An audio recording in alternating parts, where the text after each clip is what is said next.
Kota Besar Bandung, Jawa Barat tidak menahan SF, pembunuh siswa SMP di Bandung karena pelaku masih di bawah umur. Ya, SF ini kemudian dititipkan di Lembaga Perlindungan Korban dan Saksi Dinas Sosial Kota Bandung. Dan polisi juga meyakini bahwa SF ini telah merencanakan pembunuhan dari FD.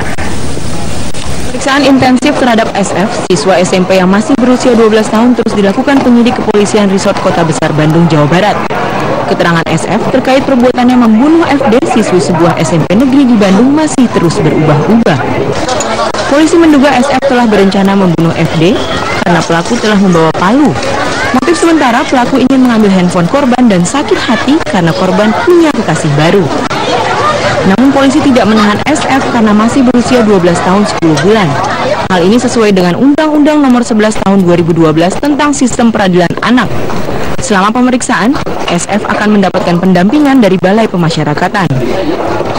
Daripada si pelaku itu masih berubah-ubah. Yang mana keterangan pertamanya menyatakan bahwa beliau hanya menginginkan handphone Samsung yang dimiliki oleh korban. Yang mana korban menjanjikan akan meminjamkan handphone tersebut untuk berhubungan antara korban dengan si pelaku. Nah, tapi apakah sedemikian gampang seseorang menghabisi nyawa korbannya? Kita perlu pendalaman. Karena FD, siswi SMP negeri di Bandung, ditemukan tewas di area persawahan Cipamokolan, Kota Bandung, Jawa Barat, Senin sore. Korban tewas dengan luka di kepala akibat hantaman benda tumpul. Di lokasi, polisi menemukan sebuah palu. Teman korban mengaku sempat berkirim pesan usai pulang sekolah kemarin. Bahkan, FD sempat menjadi ajudan upacara bendera. Jenazah FD akan dimakamkan di pemakaman Pandu, Kota Bandung besok. Dari Bandung, Jawa Barat, Roni Halim, Metro TV. Nasional bersama Sekjen Partai Demokrat mendatangi kantor KPU Pusat untuk meminta penjelasan tentang dicoretnya pasangan Rasio dan Dimam Abror pada Pilkada Kota Surabaya. Sekjen PAN Edi Suparno datang bersama dengan Sekjen Partai Demokrat Hinca Panjaitan untuk menemui Komisioner KPU. Keduanya menilai alasan KPU Surabaya menggagalkan pencalonan Rasio Dimam dan diusung PAN serta Demokrat tidak relevan. Pasangan Rasio Dimam dicoret oleh KPU Surabaya karena surat rekomendasi partai yang asli tidak identik dengan surat rekomendasi dalam bentuk scan. Usai pertemuan dengan Komisioner KPU, Sekjen Partai Demokrat Hinca Panjaitan mengatakan PAN dan Demokrat dipastikan menempuh jalur hukum dengan melaporkan pencoretan pasangan Rasio Dimam ke Panwaslu Surabaya. Dan pihaknya juga akan menempuh opsi lain jika gugatan ditolak Panwaslu Surabaya. Artinya pasangan calon yang kami usung ini kami menggunakannya sebagai calon untuk memperjuangkan hak-haknya. Oke, apapun hasilnya nanti, kalau misalnya itu menang kan final and binding, tentu dia ikut. Itu opsi satu, dan itu sekarang berlangsung karena batas waktunya kan tinggal besok. Karena itu hari ini kami daftarkan. Nah, tadi yang disebut positif adalah habis itu kan ada opsi dua. Opsi kedua itu apa? Kan buka pendaftaran lagi dan supaya pilkada tetap berlangsung, karena kan dari di Panwas nanti kan bisa dua kemungkinannya, dikabulkan, tidak dikabulkan. Nah, kalau tidak dikabulkan, itu tadi yang disebut Bang Edi tadi kita bicarakan secara paralel gitu. Karena Sementara itu, Komisi Pemilihan Umum menghormati langkah hukum yang ditempuh PAN dan Demokrat terkait dengan pencoretan pasangan Rasio Dimam Abror. Namun KPU mengingatkan calon yang tidak memenuhi syarat tidak boleh mencalonkan lagi diri sebagai wali kota maupun wakil wali kota. Bagi kami kan kita tidak ada problem, maksudnya ya kita hormati mekanisme yang juga dibuka ruangnya dalam ketentuan undang-undang. Nah, itu hak konstitusional dari partai untuk menggugat. Bahwa misalnya tidak ada gugatan, ya berarti mereka mengikuti prosedur untuk mendaftarkan kembali kan. Siapa yang mendaftarkan? Yang mendaftarkan adalah yang memang siapapun partainya kan gitu, dan yang memenuhi kualifikasi, memenuhi syarat seperti itu. Kalau yang tidak memenuhi syarat itu tidak boleh daftar lagi. Pemirsa, bakal calon wakil Surabaya Dimam Abror Juraib mengaku kecewa dengan keputusan dari KPU Surabaya yang mencoret kepesertaan dirinya dan bakal calon wali kota Rasio dari Pilkada Surabaya. Dan ditemui di ruang kerjanya di kantor KONI Jawa Timur, Dimam Abror menyatakan KPU Kota Surabaya seharusnya tidak mencoret pasangan Rasio dan Dimam Abror dari Pilwali Surabaya 2015. Menurutnya berkas yang tidak memenuhi syarat bukanlah pelanggaran yang fatal. KPU Kota Surabaya seharusnya melakukan verifikasi faktual ke parpol pengusung yaitu PAN dan Demokrat.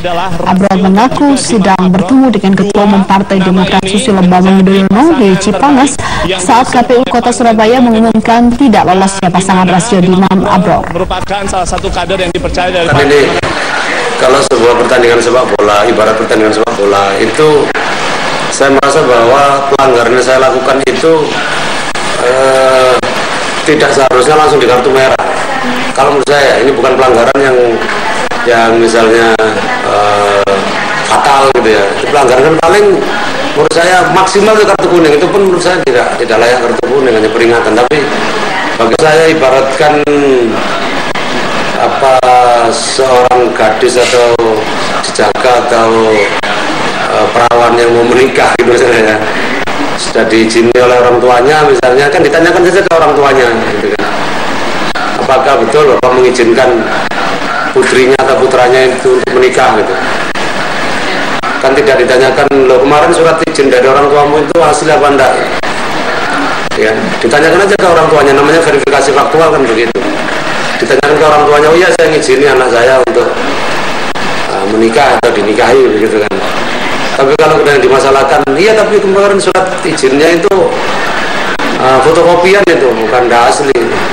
Saya minta supaya diberikan yang asli. Nah, berarti kan prosedurnya yang lebih ditekankan dibanding dengan substansinya atau ya faktanya gitu. Jadi sementara itu, Mahkamah Konstitusi menggelar gugatan calon tunggal pilkada serentak. Pihak penggugat meminta syarat sedikitnya 2 pasang calon dalam pilkada serentak dicabut dan diberikan satu solusi alternatifnya. Pihak penggugat yang diwakili oleh Wisnu Sakti Buwana yang juga merupakan calon wakil wali kota Surabaya menyatakan aturan yang mengharuskan pilkada diikuti oleh minimal 2 pasangan calon telah merampas hak-hak rakyat. Pasalnya ada beberapa daerah yang hanya diikuti oleh 1 pasangan calon, salah satunya adalah di kota Surabaya, Jawa Timur. Dan pemohon berharap aturan yang mengharuskan pilkada diikuti 2 pasangan calon segera diubah sehingga daerah yang hanya memiliki 1 pasangan calon segera melakukan proses pemilihan. Itu jeda kemudian sehingga bisa mengikuti proses pilkada. Tawaran kita ada 2 berdasarkan pemerintah di Surabaya. Itu kami sebagai calon petahana memang sudah diakui oleh seluruh partai politik yang ada di sana, yang juga sekarang tidak mendaftar dan juga jadi begal pilkada ini. Mereka mengakui bahwa kita akan menang kalau pemilu dilakukan di 2009, sehingga kita minta agar segera dilantik bagi calon tunggal yang muncul. Tapi solusi kedua yang kita tawarkan adalah calon tunggal juga tidak serta-merta dilantik, agar rakyat juga diberi hak untuk memilih nanti tanggal 9 Desember 2015, memutuskan bahwa setuju atau tidak setuju dengan calon tunggal ini. Dari situ oleh anggota TNI. Dan sejumlah petugas yang terdiri dari tim Inafis, DVI, serta Dokpol Polda Sulselbar terlihat melakukan olah TKP di lokasi bentrokan di kawasan sirkuit road race, Kecamatan Polewali, Kabupaten Polewali, Mandar. Proses olah TKP juga disaksikan langsung anggota TNI sejalan dengan pernyataan Kapolda Sulawesi Selatan dan Barat Irjen Anton Setiaji bahwa penyidikan akan dilakukan transparan dengan melibatkan anggota TNI sebagai tim pemantau. Sementara itu, dari hasil olah TKP, tim menemukan sejumlah benda yang diduga berkaitan dengan terjadinya bentrokan. Tentunya terkait dengan masalah kejadian ini, kita sudah koordinasikan dengan pihak kepolisian, dalam hal ini Bapak Kapolda. Kita akan turunkan tim investigasi gabungan untuk memproses sesuai dengan hukum yang berlaku. Tentunya nanti yang salah tidak ada orang kebal hukum, semuanya akan diproses sesuai hukum.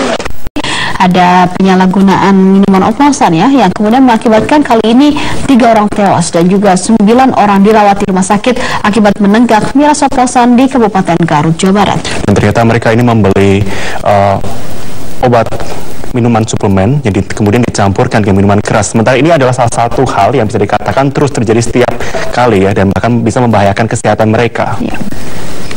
Dan sementara itu berdasarkan catatan petugas Rumah Sakit Umum Daerah Dr. Slamet Garut hingga malam ini jumlah total korban miras oplosan berjumlah 12 orang, termasuk 3 orang yang tewas. Sedangkan 9 orang lainnya mendapatkan perawatan intensif di ruang IGD. 1 orang korban tewas atas nama Samsul, 24 tahun, warga Cimaragas, Kecamatan Cilawu. Sedangkan 2 orang korban tewas lainnya atas nama Adri Ganjar dan Dea Galih, warga Regol dan Daya Handap, Kecamatan Garut Kota. Ketiganya tewas di tempat dan tidak sempat dibawa ke rumah sakit.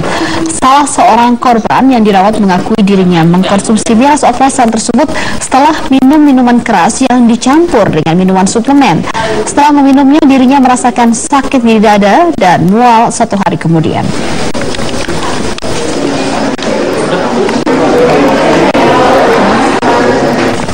Kita ke informasi lainnya, pemirsa.